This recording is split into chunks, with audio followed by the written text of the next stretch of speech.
Yo, what up? This is D Knight, and you're listening to the Pardon the Interaction podcast. My oh my, we've had so much going on. For starters, in case you missed it, we've got a new addition to the Pardon Pie family, Tara Dublin. Make sure you go follow her on Twitter at Tara Dublin Rocks. Also, pick up a copy of her book while you're at it. Make her day, The Sound of Settling. A very fun and interesting read compared to the things we talk about on this podcast.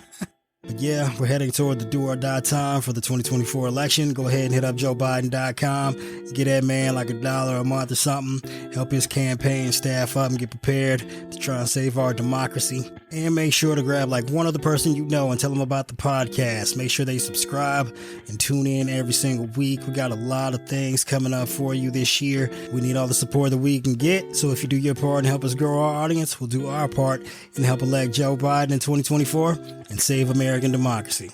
And this is the Pardon the Interaction podcast. Chapter 1, The Big Lie. Late on election night 2020, President Donald J. Trump addressed the nation from the East Room of the White House.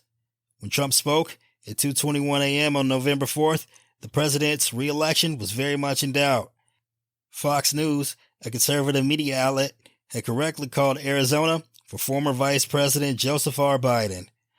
Every Republican presidential candidate since 1996 had won Arizona. If the president lost the state, and in the days ahead it became clear that he had, then his campaign was in trouble.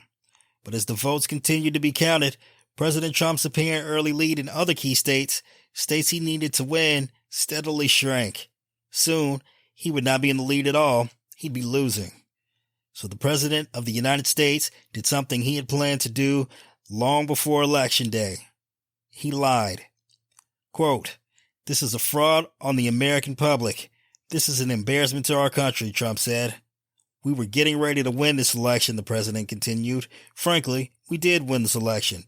We did win this election," Trump claimed, without offering any evidence that a major fraud was occurring in our nation. Neither of President Trump's claims were true. He had no basis for claiming victory or that fraud was taking place. Millions of votes still had not been counted. The states were simply tabulating the ballots cast by the American people. Trump's own campaign advisors told him to wait, that it was far too early to declare victory. As the evening progressed, President Trump called in his campaign team to discuss the results. Trump campaign manager William Stepien and other campaign experts advised him that the results of the election would not be known for some time and that he could not truthfully declare victory. Stepien was of the view that, because ballots were going to be counted for days, it was far too early to be making any proclamation about having won the election. Stepien told President Trump that his recommendation was to say, "Votes are still being counted. It's too early to call the race." Jason Miller, another senior Trump campaign advisor, told the Select Committee that he argued in conversations with Stepien and others that night against declaring victory at the time as well, because it was too early to say one way or the other who had won. Miller recalled recommending that we should not go and declare victory until we had a better sense of the numbers.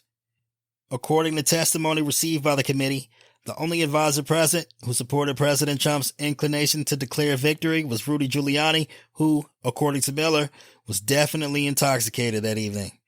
President Trump's decision to declare victory falsely on election night and unlawfully to call for the vote counting to stop was not a spontaneous decision. It was premeditated.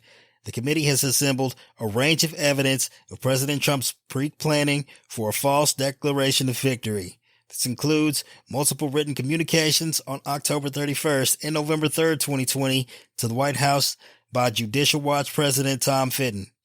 This evidence demonstrates that Fitton was in direct contact with President Trump and understood that he would falsely declare victory on election night and call for vote counting to stop. The evidence also includes an audio recording of President Trump's advisor Steve Bannon, who said this on October 31st, 2020 to a group of his associates from China. "And what Trump's going to do is just declare victory, right? He's going to declare victory. But that doesn't mean he's the winner. He's just going to say he's the winner. The Democrats, more of our people vote early to count. They're voting mail. And so they're going to have a natural disadvantage, and Trump's going to take advantage of it. That's our strategy. He's going to declare himself the winner. So when you wake up Wednesday morning, it's going to be a firestorm. Also, If Trump is losing by 10 or 11 o'clock at night, it's going to be even crazier. No, because he's going to sit right there and say they stole it. I'm directing the Attorney General to shut down all ballot places in all 50 states. It's going to be, no, he's not going out easy. If Biden's winning, Trump is going to do some crazy shit. Also in advance of the election, Roger Stone, another outside advisor to President Trump, made this statement. I really do suspect it will still be up in the air. When that happens, the key thing to do is to claim victory. Possession is 9/10 of the law. No, we won. Fuck you. Sorry. Over. We won. You're wrong. Fuck you. In the days after the election, the president's own campaign told him he had lost and there was no evidence of significant fraud. When his campaign staff wouldn't tell him what he wanted to hear, President Trump replaced him with what Attorney General William Barr described as a clown car of individuals willing to promote various conspiracy theories. But Donald Trump was no passive consumer of these lies. He actively propagated them. Time and again, President Trump was informed that his election fraud claims were not true. He chose to spread them anyway. He did so even after they were legally tested and rejected in dozens of lawsuits. Not even the Electoral College's certification of former Vice President Biden's victory on December 14th, 2020, stopped the president from lying. Throughout, the big lie remained central to President Trump's efforts to block the peaceful transfer of power on January 6th, 2021. Chapter 1, Section 1. The big lie reflected deliberate exploitation of the red mirage. President Trump's big lie on election night was based on simple differences in how Americans vote. In 2020, it was well known that Democrats were much more likely to vote in mail-in ballots than in person in 2020. On the other hand, Republicans preferred to vote in person on Election Day. In key swing states with tight margins between the candidates, the Election Day votes would favor President Trump and disproportionately be counted first. Mail-in ballots, which would favor former Vice President Joe Biden, would disproportionately be counted later. In some states, it would take days to process the remaining mail-in ballots. The timing of how votes are counted created the potential for what is known as a red mirage, or an illusion of a red Republican victory in the early stages of vote counting. President Trump would appear to be in the lead on election night, but this was not the whole picture. Many mail-in votes for former Vice President Biden would not be counted on Election Day. Therefore, the actual winner would likely not be known on election night. The red mirage phenomenon was widely known prior to the 2020 presidential election. Chris Stirewalt was the head of the Fox News election desk that correctly called Arizona for Biden. Stirewalt and his team tried to warn viewers of the red mirage. He testified that over the past 40 or 50 years, Americans have increasingly chosen to vote by mail or early or absentee, and the Democrats prefer that method of voting more than Republicans do. In nearly every election, Stirewalt elaborated, Republicans win Election Day and Democrats win the early vote, and then you wait and start counting. It happens every time. President Trump's campaign team made sure the president was briefed on the timing of the vote tallying. Stepien, his campaign manager, told the Select Committee that President Trump was reminded on Election Day that large numbers of mail-in ballots would still remain to be counted over the coming days. Stepien added that he personally reminded the president that while early returns may be favorable, the counting would continue. I recounted back to 2016 when I had a very similar conversation with him on Election Day. I recounted back to that conversation with him in which I said, just like I said in 2016, it was going to be a long night. I told him in 2020 that, it was going to be a process again. As you know, the early returns are going to be positive. Then we're going to, be watching the returns of the ballots as, they rolled in thereafter. Ordinarily, the red mirage anomaly does not create problems in the election process because candidates wait for the votes to be tallied before declaring victory or conceding. As Stirewalt emphasized, prior to President Trump, no candidate had ever tried to avail themselves of this quirk in the election counting system. President Trump, however, made a different choice. In an extraordinary breach of the American democratic process, he decided to exploit the potential for confusion about the staggering timing of vote counting to deceive the American public about the election results. he and his allies foreshadowed this decision in their statements in the months leading up to the November 2020 election. Chapter 1, Section 2. Trump's pre-election plans to declare victory. Bannon explained that the Democrats would have a natural disadvantage on election night because more Democrats would vote by mail than Republicans, and it would take more time to count the mail-in ballots. This would give the president the illusion of a lead, and Trump's going to take advantage of it, Bannon said. That's our strategy. He's going to declare himself a winner. In an interview on Fox News the morning of the election, Bannon insisted that President Trump needed to address the nation that night to provide the narrative engine for how we go forward. During an episode of his podcast later that same day, Bannon clarified what he meant. President Trump is going to claim victory, right? He's going to claim victory. Tom Fitton drafted a victory statement for the president to read on election night. On October 31st, he emailed the statement to President Trump's assistant, Molly Michael, and social media guru Dan Scavino. Fitton wrote that Election Day, November 3rd, was the deadline by which voters in states across the country must choose a president. Fitton argued that counting ballots that arrived after Election Day would be part of an effort by partisans to overturn the election results. Of course, that claim wasn't true. Mail-in ballots are regularly processed after Election Day. Regardless, Fitton encouraged the president to preemptively declare victory. We had an election today, and I won, Fitton wrote for President Trump. Early in the evening on Election Day, Fitton emailed Michael again to say that he had just talked to him, that is, President Trump, about the draft statements. Later that evening, before President Trump made his election night remarks, Michael replied that she was redelivering to him, as in President Trump, right now. Roger Stone, President Trump's longtime political confidant, told several associates just prior to the election that Trump needed to declare victory, especially if the race wasn't called on Election Day. Let's just hope we are celebrating on election night, Stone said. I really do suspect it will still be up in the air. When that happens, the key thing to do is claim victory. Stone elaborated with colorful language.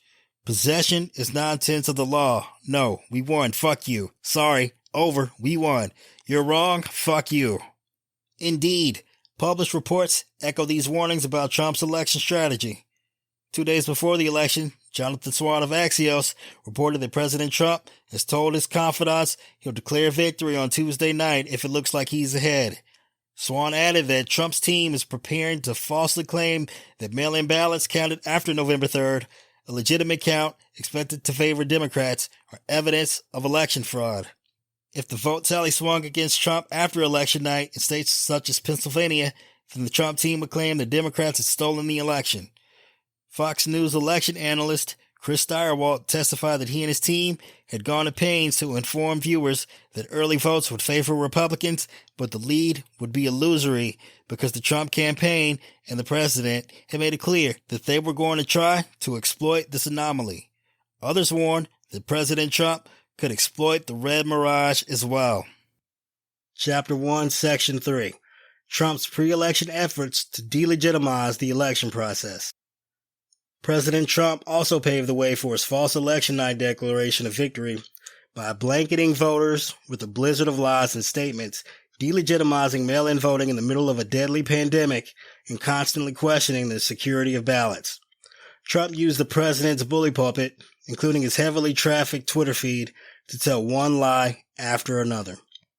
The Select Committee found dozens of instances in which Trump claimed that mail-in voting would produce a, quote, rigged election. Trump repeatedly denounced mail-in voting on Twitter, during interviews, and even during a presidential debate. Here's a small sample of President Trump's attempts to delegitimize mail-in balloting.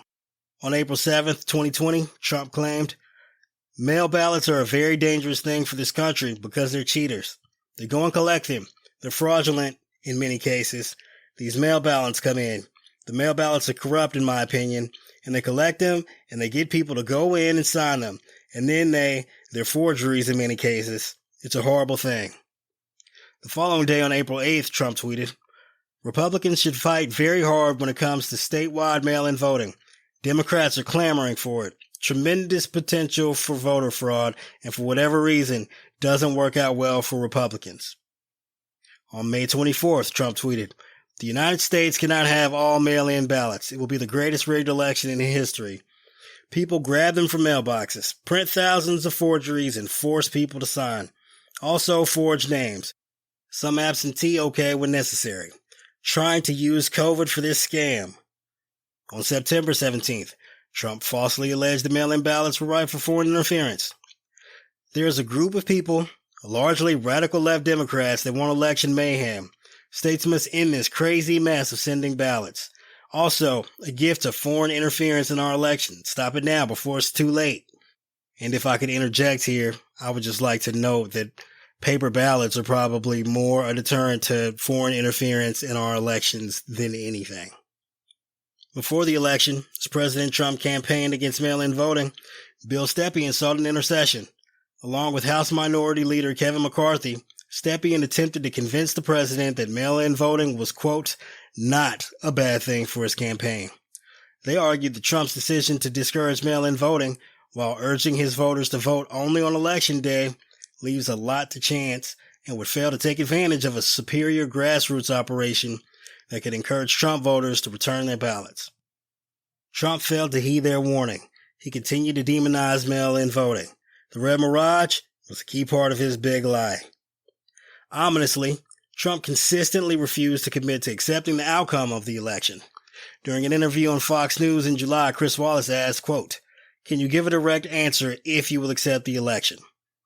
President Trump responded, quote, "I have to see. Look, I have to see. No, I'm not going to just say yes. I'm not going to say no. And I didn't last time either." On September 23, 2020, a reporter asked Trump if he would commit to a peaceful transfer of power after the election. Trump refused, saying, quote, "We're going to have to see what happens." Trump proclaimed that the ballots are a disaster, adding that if he could get rid of the ballots, we'll have a very peaceful, there won't be a transfer, frankly. There'll be a continuation. That is, according to President Trump, there would be a continuation of his presidency.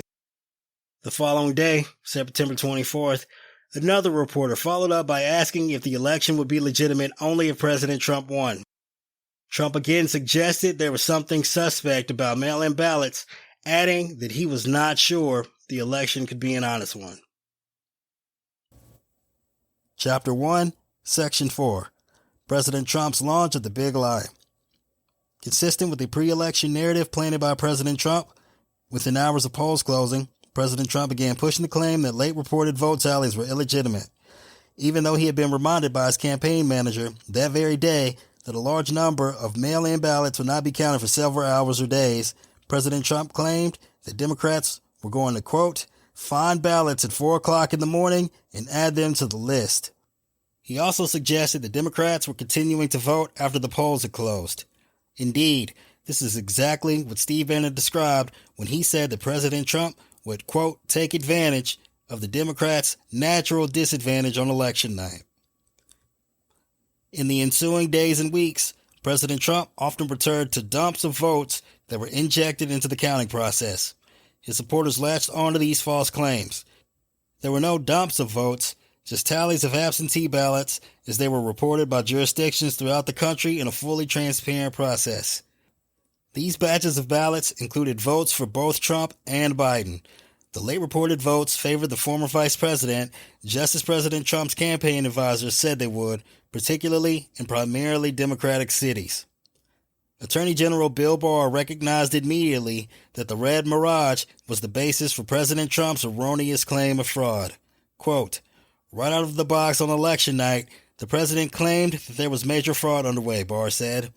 I mean, this happened, as far as I could tell, before there was actually any potential of looking at evidence. President Trump's claim, quote, seemed to be based on the dynamic that at the end of the evening, a lot of Democratic votes came in which changed the vote counts in certain states, and that seemed to be the basis for this broad claim that there was major fraud.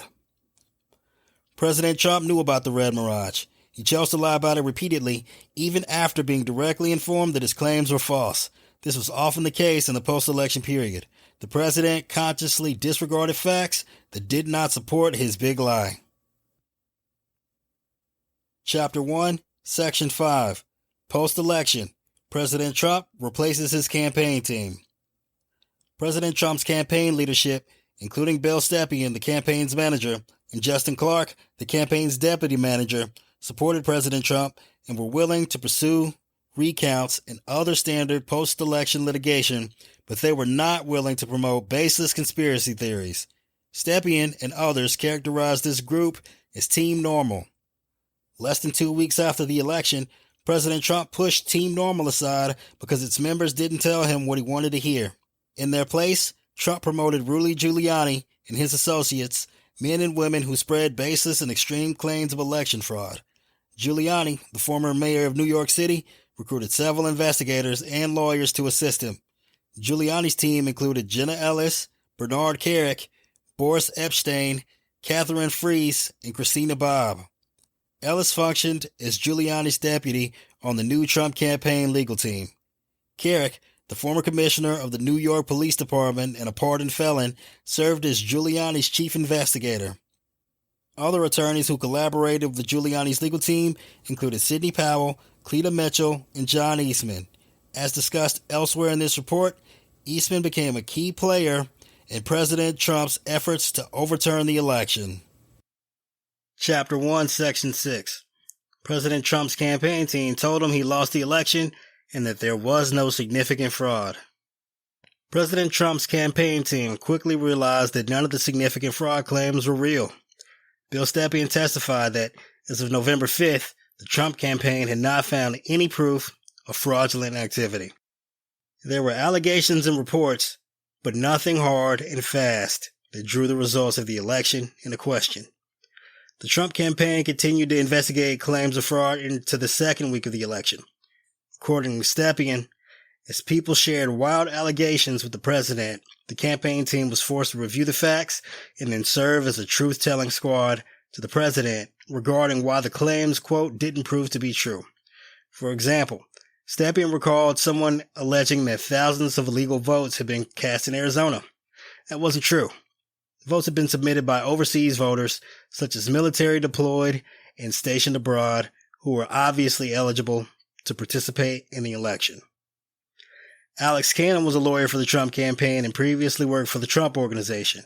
After the election, Cannon was tasked with looking into allegations of voter fraud in the 2020 election, including the claim that thousands of ineligible votes had been cast in Arizona. Cannon recalled that Vice President Pence asked him what he was finding. Quote, "And I said that I didn't believe we were finding it, or I was not personally finding anything sufficient to alter the results of the election." Cannon responded. Vice President Pence thanked him. Cannon reported his assessment to Mark Meadows, the White House Chief of Staff, as well. In mid to late November 2020, Meadows asked Cannon what his investigation had turned up. Quote, "And I remember sharing with him that we weren't finding anything that would be sufficient to change the results in any of the key states," Cannon told Meadows. "So there is no there," Meadows replied. Jason Miller, a senior advisor to the Trump campaign, pushed claims of election fraud in public. In private, however, Miller says that he told President Trump a different story, informing him numerous times that there was not enough election fraud to have changed the election.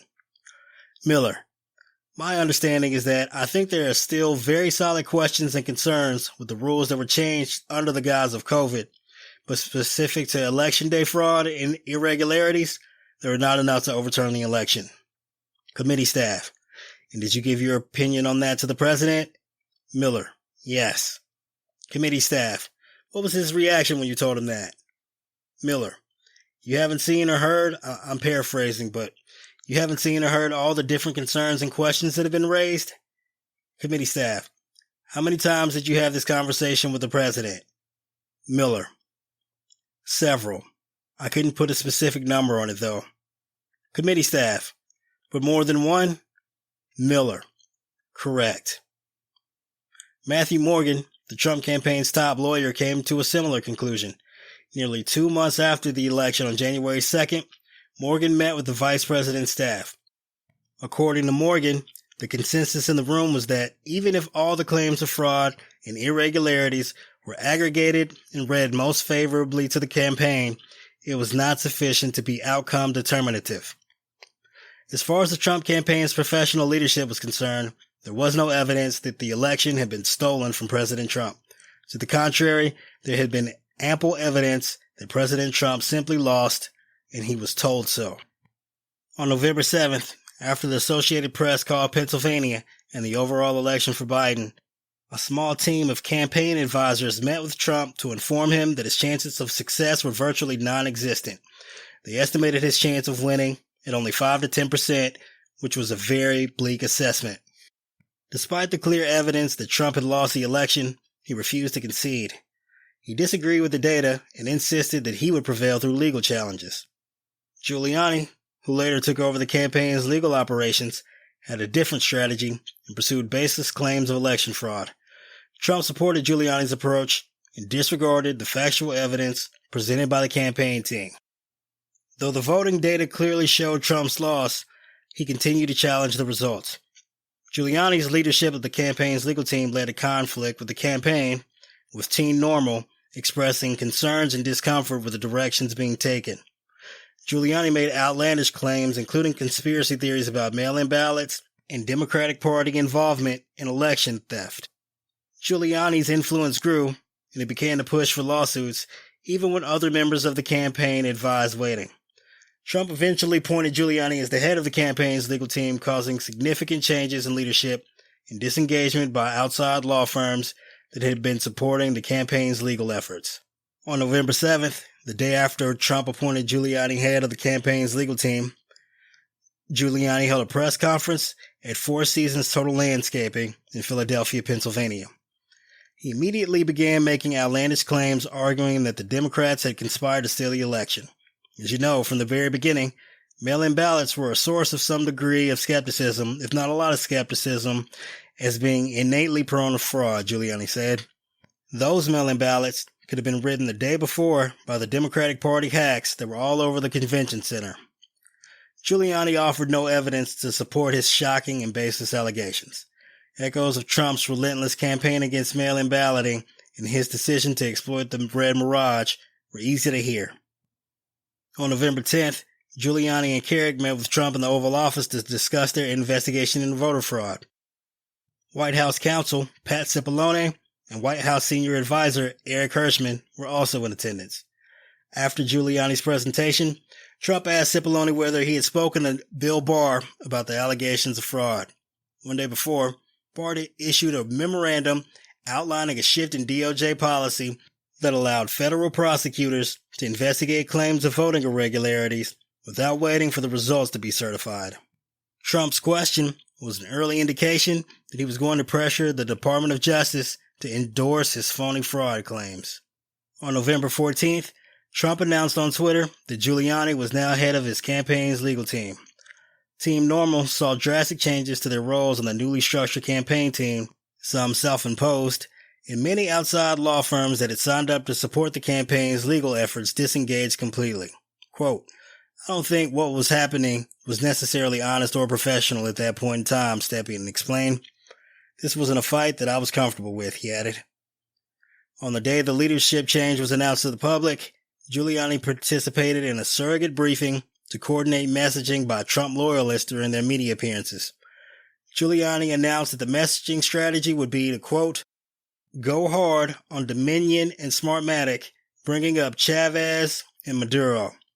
Giuliani claimed that additional lawsuits would soon be filed to invalidate upwards of 1 million ballots. Of note, Fox News recently reached a $787 million settlement with Dominion Voting Systems for presenting to the public the same fake claims made by Rudy Giuliani. Consistent with the messaging advanced by Rudy Giuliani and the new campaign team, Trump in mid-November remained dug in, still refusing to concede defeat. Trump continued to insist that he was cheated out of victory, endorsing one wild conspiracy theory after another to deny the simple fact that he had lost the 2020 election. Chapter 1, Section 7. President Trump had his day in court. We've proven the election was stolen, but no judge, including the Supreme Court of the United States, has had the courage to allow it to be heard. That was how President Trump described his efforts to overturn the election in court one day before the Electoral College met on December 14th, 2020. That was false. Judges across the nation did evaluate President Trump's claims that the election was stolen. As longtime Republican election attorney Benjamin Ginsburg testified before the Select Committee, the president's camp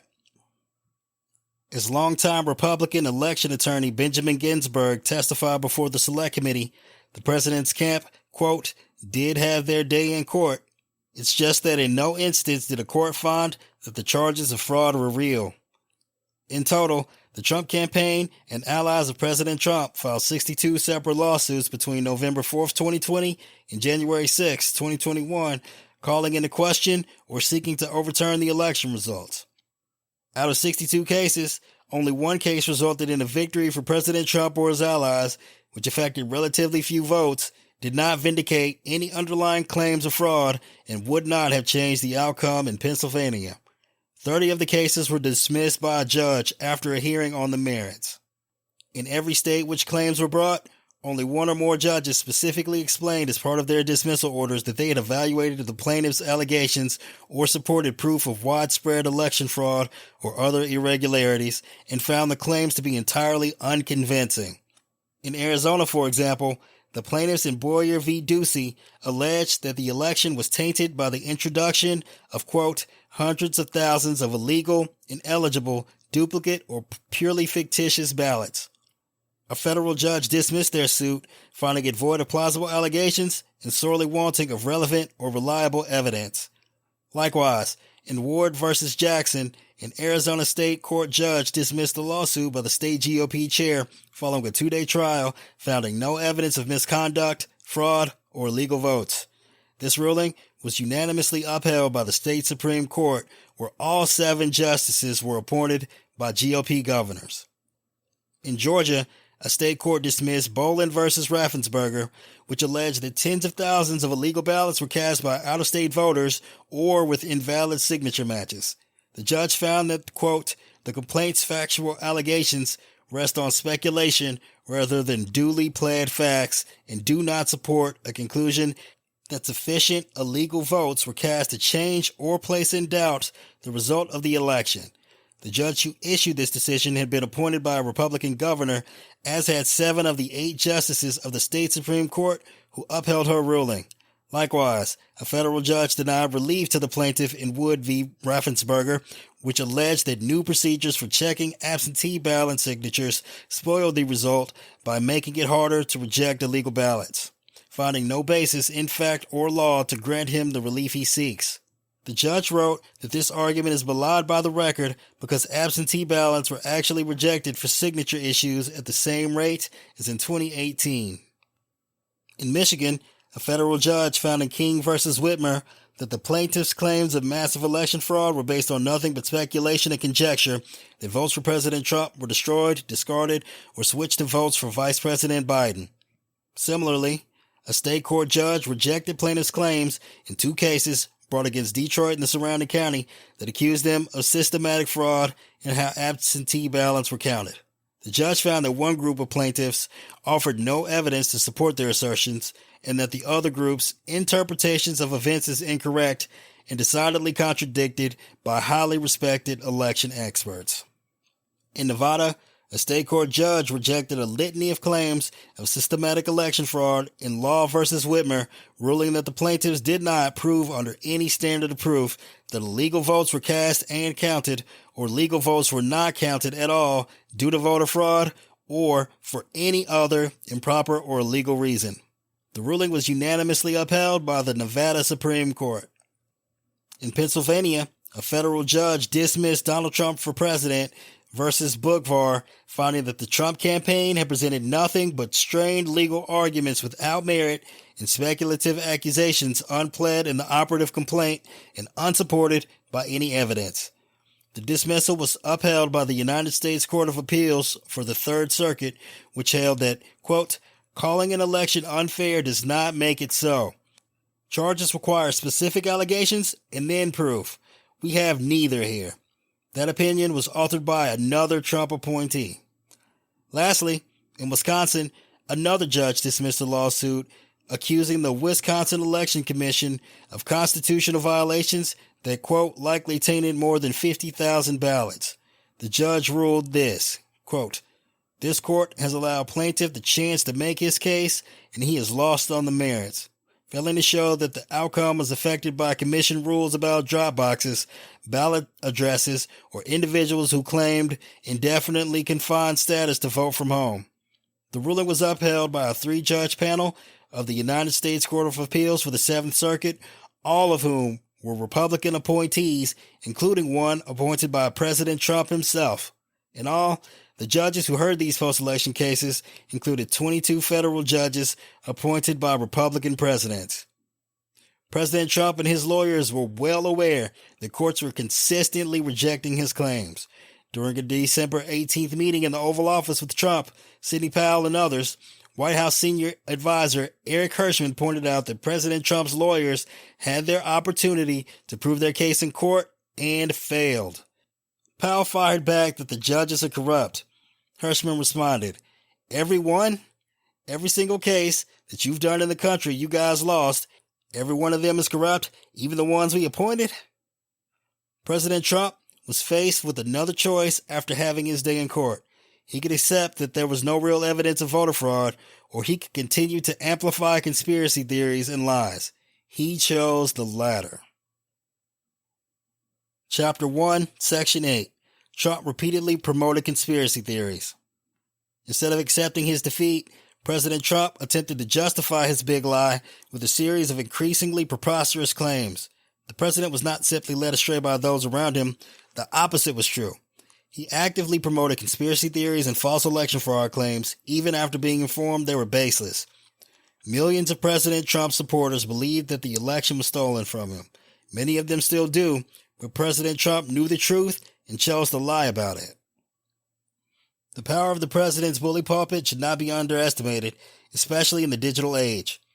President Trump's relentless lying sowed seeds of distrust in America's election system. Researchers who study this election denial phenomenon have noted, quote, "President Trump didn't just promise audience to be receptive to false narratives of election fraud. He inspired them to produce those narratives and then echoed those false claims back to them." Social media played a prominent role in amplifying erroneous claims of election fraud. Shortly after Election Day, the Stop the Steal campaign, discussed more fully in Chapter 6, went viral. Stop the Steal influencers echoed President Trump's premature declaration of victory, asserting that he won the election, the Democrats stole it from him, and it was the responsibility of American patriots to combat the supposed injustice. This resulted in what Attorney General Barr has described as an avalanche of false claims as President Trump supporters attempted to justify his big lie. The post-election allegations of fraud or other malfeasance were completely bogus, silly, and usually based on complete misinformation, Barr explained. Nonetheless, many of President Trump supporters wanted to believe them. The stolen election narrative has proven to be remarkably durable precisely because it is a matter of belief, not evidence or reason. Each time a claim was debunked, more claims would emerge in its place. Barr later complained that this whole dynamic forced him and others to play whack-a-mole. The Department of Justice, under Barr's leadership, and acting attorney Jeffrey Rosen took unprecedented steps to investigate the avalanche of lies. Claims of election fraud were thoroughly examined, but none were found to have merit. Top officials in the Department of Justice personally informed Donald Trump that the claims he promoted were false, but he showed no interest in the actual facts. For instance, on December 27th, Rosen and Donahue spent 2 hours on the phone with Trump, debunking multiple claims about the election. They explained that these allegations had been thoroughly investigated and were found to be baseless. However, President Trump persisted in promoting new claims, disregarding the evidence presented to him. State authorities, judges, experts, journalists, and even members of President Trump's legal team actively debunked his lies in real time. The courts consistently rejected the claims brought by the president's legal team, considering them to be speculative and unsupported. Despite these rejections, President Trump and his surrogates continued to assert these claims as truth in speeches, tweets, and podcasts. The responsibility of refuting these false claims often fell on state and local officials who provided prompt and thorough responses to the allegations of fraud. County clerks and outside experts also publicly denounced and dismantled these claims. However, President Trump disregarded these authoritative sources and persisted in promoting discredited claims. Overall, President Trump actively promoted conspiracy theories, propagated false claims, and undermined public confidence in the election process despite being repeatedly informed that his allegations lacked evidence and merit. The Select Committee presents 2 case studies demonstrating how President Trump and his surrogates lied in the face of overwhelming evidence. The first case study deals with Dominion voting systems. President Trump repeatedly claimed the Dominion software switched votes and rigged the election well after the leaders of the campaign and the Justice Department officials told him that these claims were baseless. The president's smear of Dominion was central to his big lie. The second case study examines video footage recorded in Fulton County on election night. President Trump and his representatives concocted a fictional narrative based on a deceptively edited version of the footage. Dominion voting systems. This case study focuses on the false claims and conspiracy theories spread by former President Donald Trump and his allies regarding Dominion voting systems after the 2020 U.S. presidential election. Despite overwhelming evidence to the contrary, President Trump continued to maliciously smear Dominion and promote baseless allegations about the company's voting machines and software. The conspiracy theories about Dominion began to circulate shortly after the election. Sidney Powell, a lawyer affiliated with the Trump campaign, claimed on Fox News that Dominion machines were flipping votes and added non-existing votes to the system. On November 12th, Rudy Giuliani, another member of Trump's legal team, appeared on Fox News and falsely connected Dominion to Venezuelan dictator Hugo Chavez, alleging that its software was designed to manipulate elections. That same day, President Trump retweeted a, quote, report claiming that Dominion had deleted 2.7 million Trump votes nationwide and switched hundreds of thousands of votes in key swing states. However, even Trump's own campaign staff, administration officials, and state officials informed him that these claims were baseless. An internal campaign memo dated November 12th stated that Dominion software did not lead to improper vote counts and cited reports confirming the accuracy of Dominion machines. White House Press Secretary Kayleigh McEnany also tried to wave President Trump off the Dominion theory, encouraging him to use fact-driven arguments. Despite this, President Trump continued to assail Dominion on Twitter and other platforms, spreading false claims about the company's involvement in rigging the election. The Trump administration's own cybersecurity experts, including the United States Department of Homeland Security's Cybersecurity and Infrastructure Security Agency, released statements reassuring the public that the election was secure and that there was no evidence of vote manipulation or compromised voting systems. President Trump had a decision point at this stage, either to endorse the findings of his administration's experts or continue promoting baseless fictions about Dominion. He chose the latter, disregarding the facts. The case study also highlights a specific incident in Antrim County, Michigan, where a human error in updating election counting software caused an initial reporting error in the vote count. Trump supporters quickly pointed to this as evidence of Dominion tampering with the votes, but it was proven to be a mistake and promptly corrected. Local and state officials in Michigan explained the error to the public, and the Michigan Senate's Commission on Oversight conducted a comprehensive review, confirming that it was an honest mistake by the county clerk. Despite these clarifications, President Trump and his supporters persisted in promoting the Dominion conspiracy theory. The president asked various individuals to investigate allegations of election irregularities and directed his acting Secretary of Homeland Security to look into the Dominion claims. However, administration officials consistently debunked the conspiracy theory. CISA Director Christopher Krebs provided information that refuted the false claims, and Attorney General Bill Barr repeatedly raised concerns about the conspiracy theory and called it, quote, irresponsible. President Trump ignored the concerns raised by his officials and continued to repeat the false claims about Dominion. He even fired Krebs, who had released a statement dismissing the claims of election manipulation as unsubstantiated. Powell, Giuliani, and other Trump allies held a press conference at the Republican National Committee headquarters where they repeated the baseless allegations against Dominion. President Trump spoke with Powell on a phone call and laughed at her claims while muting the speakerphone, acknowledging that they sounded crazy. Courts across the country assessed and rejected claims of Dominion schemes being manipulated to affect the election outcome. However, Trump and his legal team persisted in echoing the conspiracy theory by claiming evidence of vote switching in Antrim County. They gained access to Dominion's voting machines for an unrelated case. An organization called Allied Security Operations Group, ASOG for short, conducted an analysis. The ASOG report, released on December 13th, made sweeping and unsubstantiated claims about Dominion's machines and software, but the inspection revealed no evidence of vote manipulation. Despite criticism from experts within and outside the Trump administration, President Trump continued to promote the ASOG report, disregarding the conclusions reached by his own officials and other independent experts. President Trump's fixation on Dominion's voting machines and the baseless theory that the machines had been manipulating votes led to a concerted effort to gain access to voting machines in states where Trump was claiming election fraud.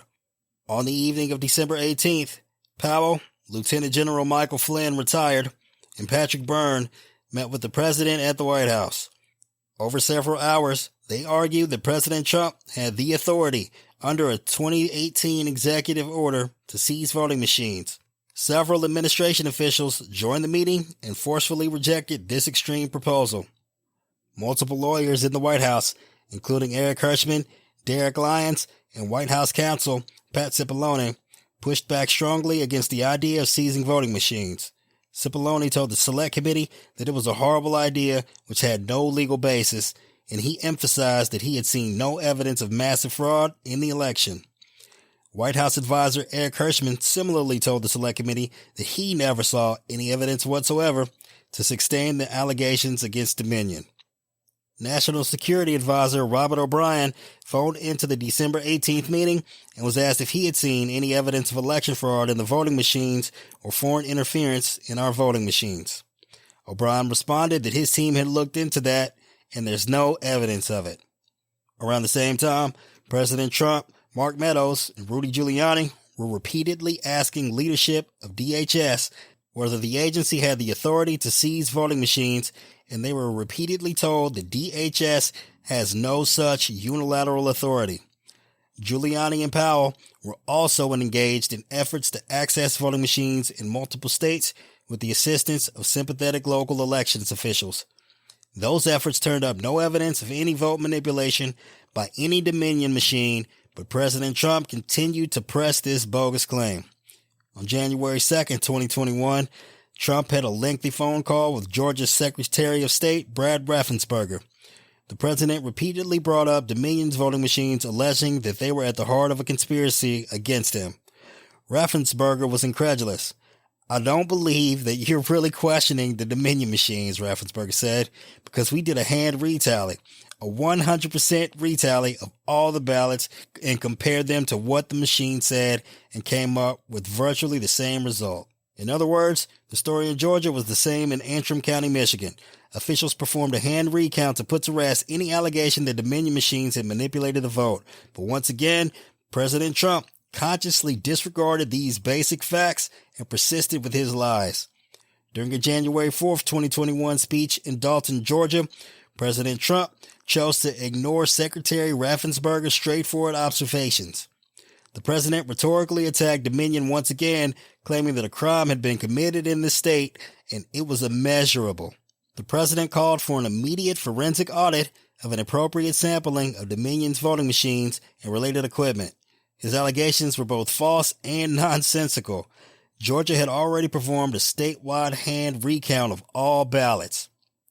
President Trump and his allies have never provided any evidence whatsoever showing that Dominion software altered votes in the 2020 presidential election.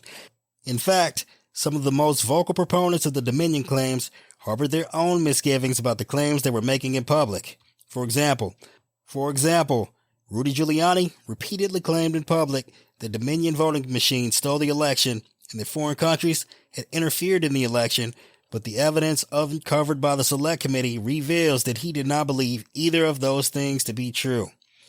Giuliani testified that he did not believe that voting machines stole the election. He also acknowledged that he had seen no evidence that foreign countries had interfered in the election or manipulated votes. This testimony is consistent with his lead investigator, Bernie Kerik's acknowledgement that he had not come across proof that voting machines were used to switch, delete, or inject votes improperly.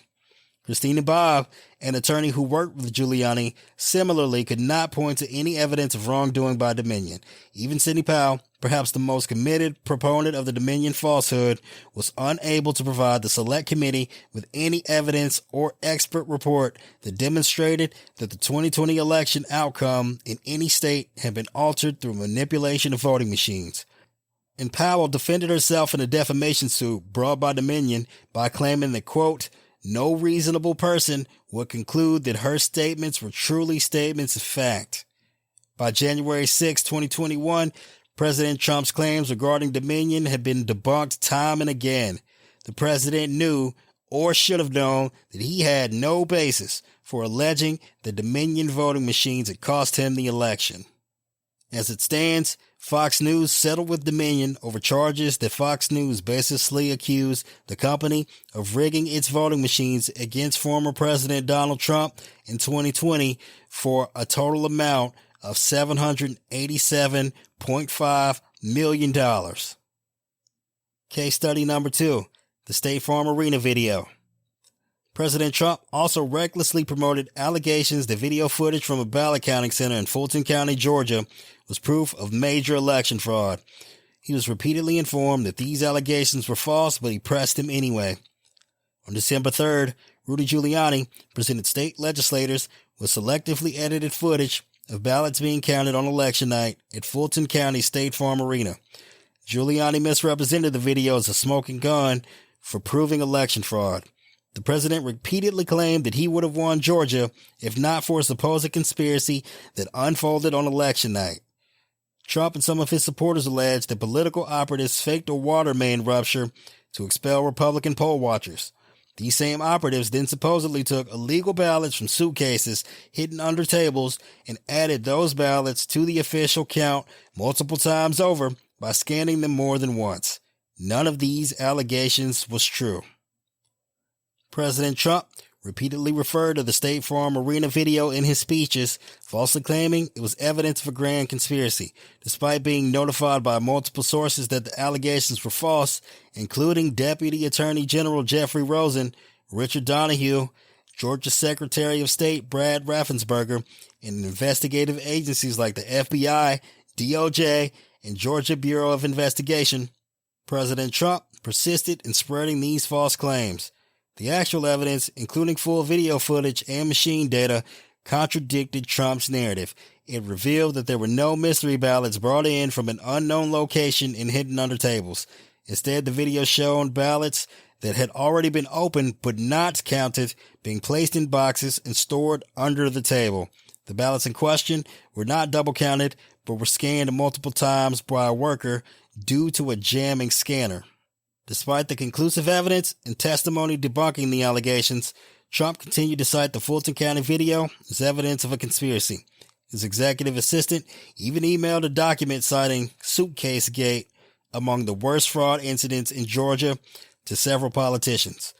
These false claims endangered innocent public servants such as Ruby Freeman and Shay Moss, who were falsely accused by Rudy Giuliani of passing around USB ports as if they're vials of heroin or cocaine, when in fact Moss had been given a ginger mint by her mother, Freeman. As described in Chapter 2, baseless accusations like these forever changed the lives of election workers like Freeman and Moss, all in service of President Trump's big lie. The fake ballot myth. The Trump campaign's distortion of the State Farm Arena video is just one example of the fake ballots lie. President Trump frequently claimed that fake ballots for Biden were injected to the vote counting process. To hear the president tell it, there were truckloads of ballots delivered in the middle of the night, and millions more votes were cast than there were registered voters. However, every claim related to fake ballots brought forward by the Trump campaign and its surrogates was debunked and dismissed by judges, Trump officials, state authorities, and independent election experts. The 9 cases that raised fake ballot claims were promptly dismissed. For example, in Constantino versus the city of Detroit, a Michigan court ruled that the claims of forged, backdated, and double-counted votes were incorrect, not credible, and based on speculation. President Trump and his surrogates repeatedly made false claims about excess votes, alleging that more votes were cast than there were registered voters in certain states, cities, or precincts. However, these claims were easily fact-checked and proven false. For example, in Pennsylvania, President Trump claimed that 1.1 million ballots were improperly created and counted, but this was based on a misinterpretation of mail-in voting data. Similarly, claims about 205,000 more votes than voters in Pennsylvania were based on flawed comparisons and discrepancies resulting from counties not uploading their official results to the registry. In late December of 2020, Acting Deputy Attorney General Donahue told President Trump that this allegation was baseless. President Trump kept repeating it anyway. The president and his surrogates made similar false claims concerning excessive votes in Michigan. Many of those claims originated with a grossly inaccurate affidavit submitted by Russell Ramsland, the person behind the very amateurish and false and misleading ASOG report regarding Dominion voting machines in Antrim County. Ramsland claimed in a similar affidavit filed in federal court in Georgia that 3,276 precincts in Michigan had turnout of between 84% and 350%, with 19 precincts reporting turnout in excess of 100%. Ramsland's affidavit was widely ridiculed in part because he relied on data for dozens of precincts that are located in Minnesota, not Michigan. Even after he corrected his affidavit to remove the Minnesota townships, his Michigan data remained wildly off base. The multiple counting of ballots fiction. The president and his surrogates repeatedly claimed that ballots for former Vice President Biden were counted multiple times. These claims originated when someone noticed election officials rerunning stacks of ballots through counting machines. But the allegation is based on a fundamental misunderstanding of the vote counting process. It is routine and appropriate for election officials to rescan ballots if they are not properly scanned and tabulated in the initial effort. In Constantino versus City of Detroit, the court rejected the incorrect and not credible affidavit speculating that ballots were run through scanners and counted multiple times in favor of the more accurate and persuasive explanation of activity put forward by the highly respected election official with 40 years of experience. As with other misguided claims of election fraud, the claim that ballots were counted multiple times disregards the safeguards in the voting process.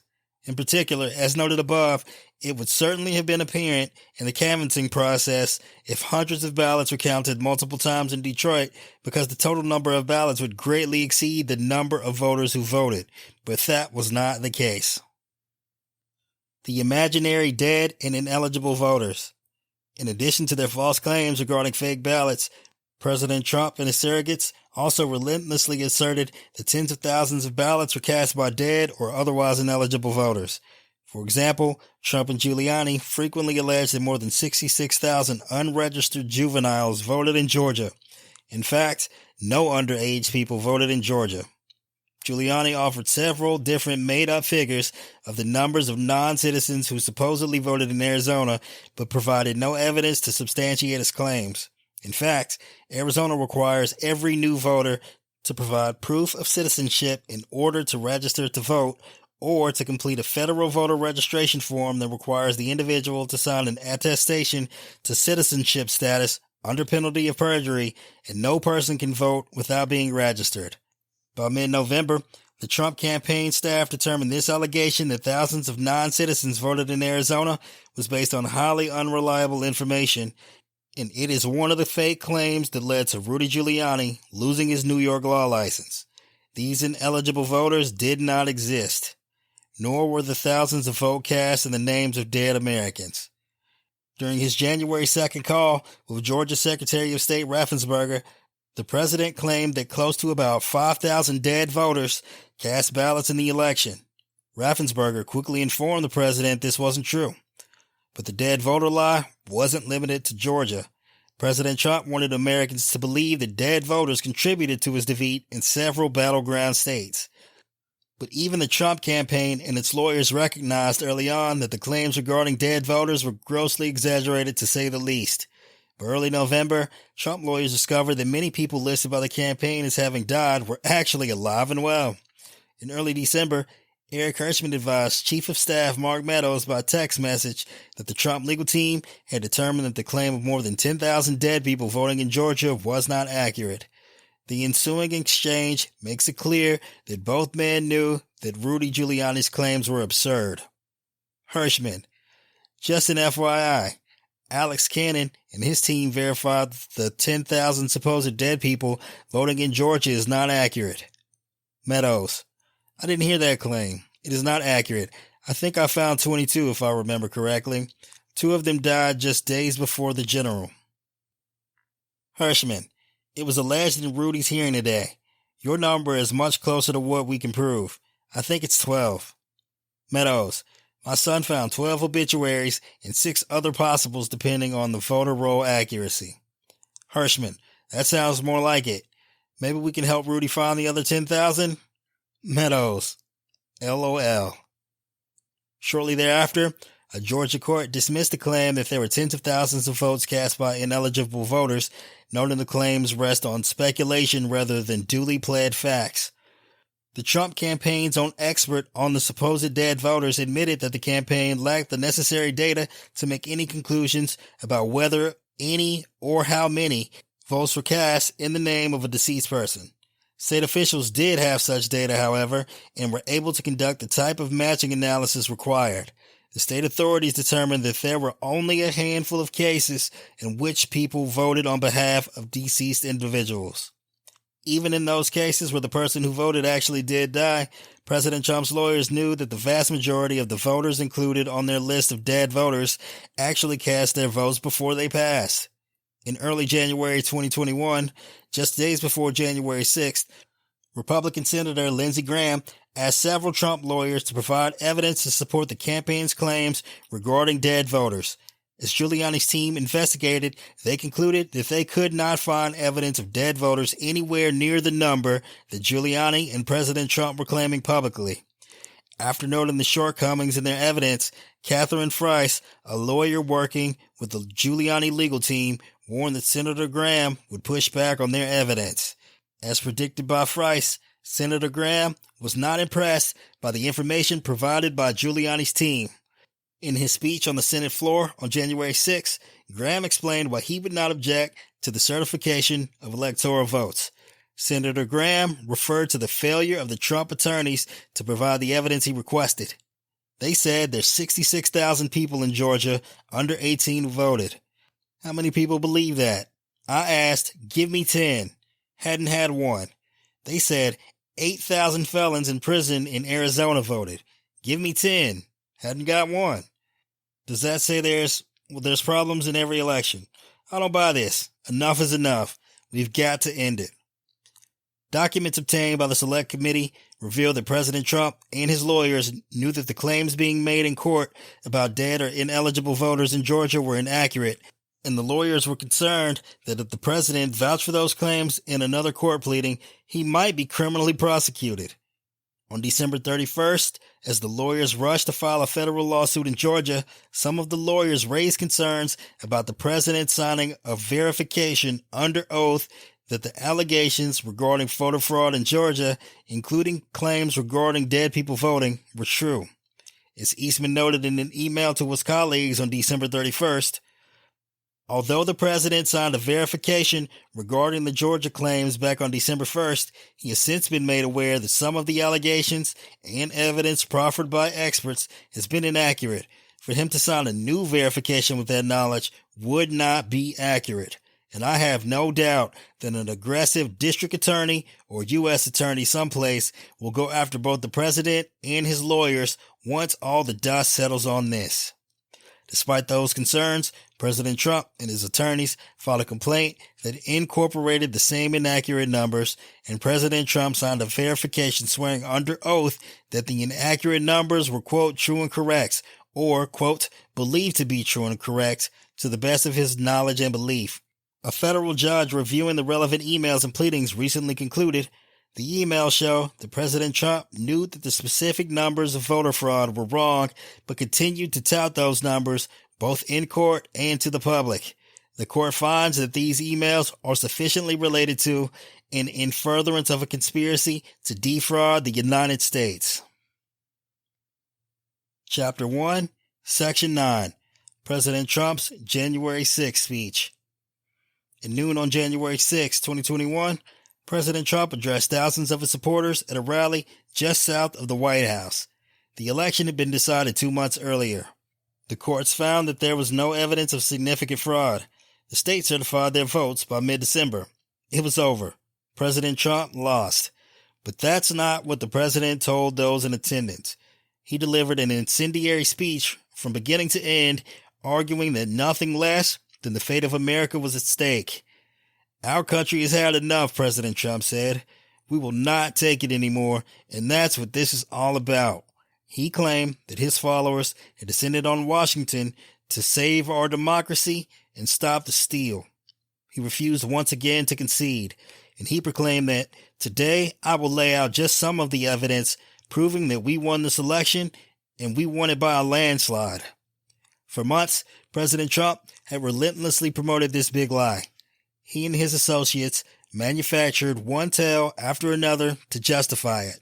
For more than an hour on January 6, President Trump wove these conspiracy theories and lies together.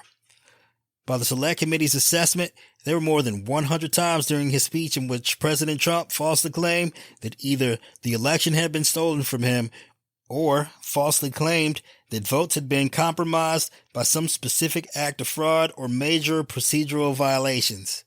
That day, President Trump repeated many of the same lies he had told for months, even after being informed that many of these claims were false. He lied about Dominion voting machines in Michigan, suitcases of ballots in Georgia, more votes than voters in Pennsylvania, votes cast by non-citizens in Arizona, and dozens of other false claims of election fraud. None of those claims were true. As explained in the chapters that follow, the big lie was central to President Trump's plan to stay in power. He used the big lie to pressure state and local officials to undo the will of the people. His campaign convened fake electors on the baseless pretense that former Vice President Biden won several states due to fraud or other malfeasance. The president tried to subvert the Department of Justice by browbeating its leadership to endorse his election lies, and when the DOJ senior personnel did not acquiesce, President Trump sought to install a loyalist who would. When all those efforts failed, President Trump betrayed his own vice president. He pressured Vice President Pence to obstruct the joint session of Congress on January 6th, falsely claiming that he had the power to refuse to count certain electoral votes. President Trump knew this was illegal, but attempted to justify it with lies about the election. On December 19th, 2020, President Trump summoned the mob to Washington, D.C. on the same day that Congress was set to certify former Vice President Biden's victory by claiming the election was stolen and promising a wild protest. And the bogus stolen election claim was the focus of President Trump's speech on January 6th. The litany of lies he told riled up a mob that would march to the U.S. Capitol to intimidate Vice President Pence and members of Congress. Quote, "And we fight like hell. And if you don't fight like hell, you're not going to have a country anymore," President Trump told the crowd. He incited them with these words just after praising his own election night lie, the big lie. President Trump told his followers to fight to save their country from a bogus specter of supposed election fraud, and many of them did.